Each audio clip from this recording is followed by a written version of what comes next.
you for having me here and for all of your continuing work to restore our forests to a fire-safe condition.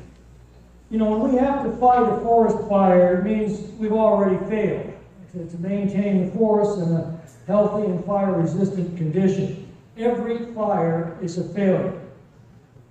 And you know, excess timber comes out of the forest in only two ways. Either we will carry it out, or nature will burn it out. There's no other way. And let's face it, nature is a lousy gardener. If you doubt that, just leave your own garden alone for 50 years and see what happens. And an untended forest is no different than an untended garden. It will grow and grow until it chokes itself to death, and then it will fall victim to disease, pestilence, drought, and ultimately to catastrophic wildfire. Nature is willing to wait a century for a forest to regrow. We aren't.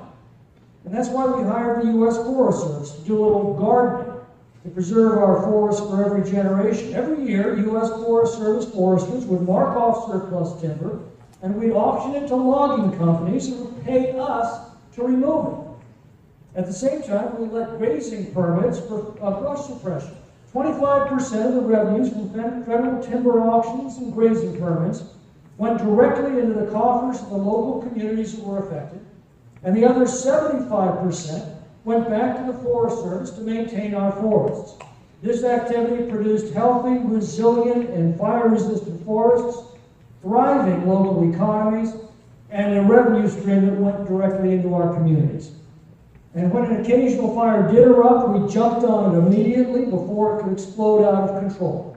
And in the rare instances that it did, we quickly salvaged the fire-killed trees while they still had commercial value. And we used that money to replant before brush had the chance to choke off the fire scar. The problem is we began passing laws in the 1970s that have made sound forest management endlessly time-consuming and ultimately cost-prohibitive. The average environmental study for a simple forest thinning project now takes an average of 4 years and more than 800 pages of environmental reports. It costs millions of dollars to conduct, more than the value of the timber. So instead of making money, forest thinning projects now cost money, so not a lot of them get done. Even for fire-killed timber, it typically takes 2 years to clear environmental hurdles for salvage. And in those 2 years, the timber deteriorates until it's worthless. It just sits there and rots, while brush quickly grows up where their forest once stood. Within a few years, you've got a perfect fire stack for a second-generation fire. Timber harvests on federal lands in California, since those laws were adopted, have fallen 80%. The number of sawmills have fallen from 149 in 1981 to fewer than 29 today. And so the timber accumulates. Before the modern era, California lost 4.5 million acres on average to catastrophic fire. But when we began removing excess timber, that destruction dramatically dropped to a steady 250,000 acres each year through much of the 20th century. Well, last year we lost 2.5 million acres to fire. The year before it was 4.5 million. That's not a new normal. That is the old normal, nature, returning to claim the excess timber that we abandoned to neglect. So we've got to make a choice. Either we need to dramatically reform the laws that are causing this debacle, or watch this scourge of wildfire destroy what's left of our national forests. Now here's the good news. I think we are turning the tide. In 2016, I introduced legislation to provide for a categorical exclusion from the National Environmental Policy Act for forest thinning projects up to 10,000 acres. We were able to get that into the WIN Act in 2016, but we were required by opposition in the Senate to limit it just to the Tahoe Basin Management Unit. But it became law, it was implemented. The Lake Tahoe categorical exclusion now has been used in South Tahoe, the Liberty, Energy Energy, urban forestry, and Caldor projects. Over the last 5 years, the Tahoe Basin Management Unit has increased the removal of excess timber from 1 million board feet a year to an average of 9 million board feet a year. Treated acreage in the Tahoe Basin has now tripled.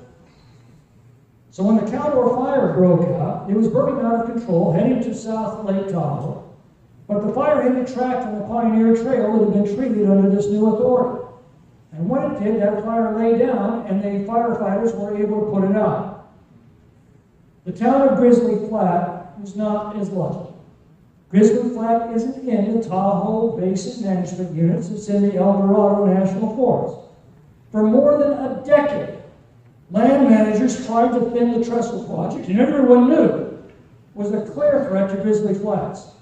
It was held up by environmental laws and the endless litigation arising from them, and it still had not been undertaken when the same Caldor fire incinerated the entire town. The day of that disaster, my legislation to extend the same categorical exclusion authority to all national forests was stalled in the last Congress. I couldn't even get a hearing in the Natural Resources Committee. But I'm pleased to report that the same legislation, H.R. 188, has been scheduled for hearing next week in the Subcommittee on Federal Lands. I've got every confidence it will pass the committee and be taken up on the House floor before the summer ends. The other issue I think we will soon address is this idiotic notion that it's a terrible mistake to put out fires.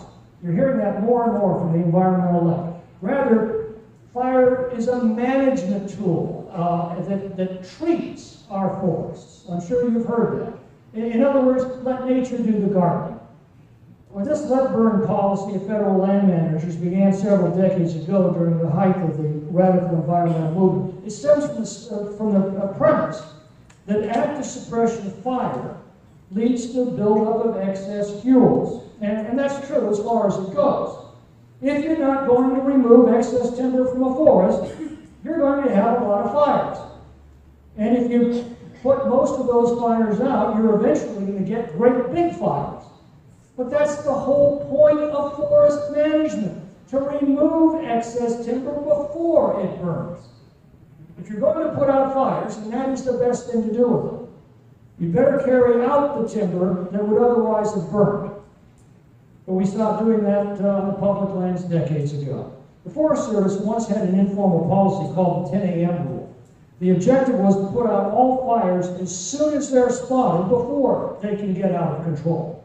The Tamarack fire a few years ago began from a lightning strike. It smoldered for 10 days on a quarter acre of forest land.